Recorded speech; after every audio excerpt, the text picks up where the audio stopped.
into the iris. Hey, you crazy internet people, this is Forever Your Guru AJ speaking, coming to you with just a couple of little insights that I've been able to pull out of the over an hour presentation that Bungie has had. In this episode that we're going to do right here, we're going to look into what is new for each character so far. Now, I don't know all of the moves, exactly what they're called, and they didn't actually say what all those moves were either. We just happen to know what the main characters are actually called. So without further ado, we're going to jump directly into our Titan. So here we go. Okay, so let's jump into it. We know that the subclass that we're looking at mostly here, and I say mostly because some of these characters are going to have kind of a couple of different subclasses that are going to go through here, is called the Sentinel. That's the first one that we get introduced to, besides the Defender Titan, which Zavala is still using. But we get Sentinel. Sentinel looks really reminiscent of a very old comic book hero that we all should know called Captain America. He has the ability to be able to pull the shield that you can see right here out of obviously the void. And then from there, there's a couple of things that he can do with it, and I'll show you those as we get to them. The first one that he can do is to be able to shield bash, and if he shield bashes with that shield, not necessarily just any normal thing, but that one, it causes a slight area effect, because in some of the scenes you can actually see him taking out 2 or 3 enemies at once, even when it doesn't look like he technically hit one of the other ones. So there's obviously some type of exchange of energy there, and that's pretty cool. Also, he has the ability to throw this shield, and that shield will then rebound any nearby enemies, causing major damage. Maybe not killing them, but at least lower level enemies, it does look like they kill them. And then he also has his last ability that we see right up the way, is that he can charge his shield up and hold it, kind of like we were able to do with the relic in the old raids, and people can hide behind him and not take any damage. So it pretty much makes him invulnerable in the front, at least for some type of limited engagement. So here's some of the things that they don't talk about necessarily, but if you watch some of the rest of the gameplay footage, you definitely do see for the Titan. One is the fact that he seems to be able to cast a perma shield. Okay, I don't know how long that's going to last. They don't go enough into detail for us. But you do get to see him cast at least a shield that goes halfway up his body, and then everyone can use it kind of like a barrier and duck behind it, shoot, duck behind it, shoot, and at least, you know, it cuts out some of the damage that's there. Once again, like I said, I don't know how long that lasts, but that's pretty much what we know that the Titan can do. So let's move on to the Hunter next. Alright, so the Hunter's subclass is called Arcstrider. Arcstrider looks to be kind of like Arcblade was, so a little depressing on that end, but at the same time there's so much more that Arcstrider seems to be able to do than we were ever able to do with Arcblade. So let's just jump into that right now. So the first thing that we notice about Arcstrider is the fact that he has this staff that he can pull seemingly out of nowhere, and he's very artistic with it. If you notice, he has the ability to at least slightly throw different arc streams. He can slam with the arc stream.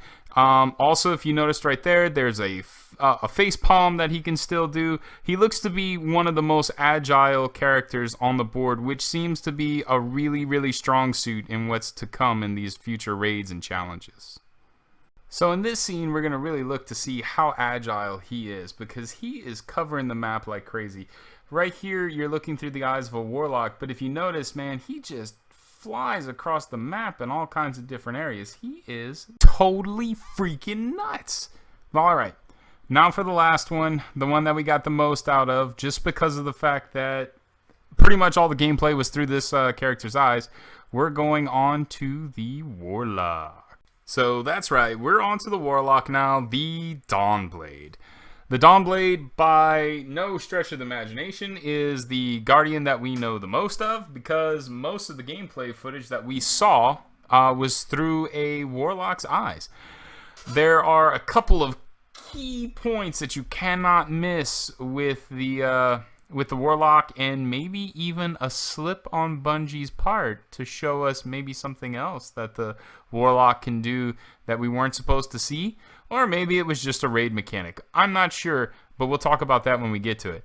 So I love the way that one of the guys in the actual Bungie live stream put it. So we're just going to cut right over to him and listen to how he describes the Dawnblade. You can cast your super, you got your sword, and you're flying over everyone, and you can just rain down fire phoenix projectiles that just decimate people. So just like he said, you have the ability to be able to just rain down these phoenix projectiles, as he calls them, on your enemies. And as we can tell and see in some of the footage here, it's decimating to even bosses or at least mid-level creatures. I mean, this is such a powerful move to give the Warlock. It's really like Bungie's listening to what we were all complaining about, that possibly sometimes some of the subclasses for the Warlock seemed a little weak. But that's just really my opinion. So let's move on to the next move that she has. Okay, so I had to put this in here because this is just too badass not to. But watch what Ikora does right here.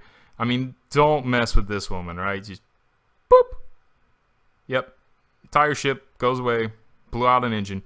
So here's the other move that you have that we can discern from the videos. I mean, I scoured these suckers right here, and it is boop. Your regular it looks like a cross between your void grenade that could track and now a solar. So now it's just a solar type of void grenade. And I almost forgot there's one other one that just looks totally wicked, and it's going to come up here in just a second. It looks like you have some type of field that you can put down, and I don't really understand exactly what it is, but it looks as if you're able to put down the field and then be able to charge grenades or secondary abilities really fast.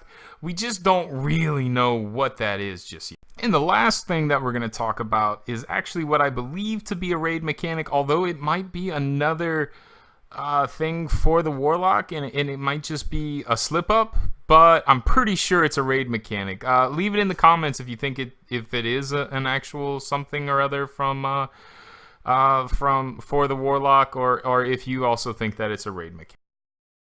And that brings us to a close, guys. That's pretty much all we know about each of the new groups that we have, all of our subclasses. If you liked the video, please drop a like, subscribe to the channel. It helps us out a ton, and I just want to tell you thank you. This is Forever Your Guru AJ, signing out, and I'll see you in the next one.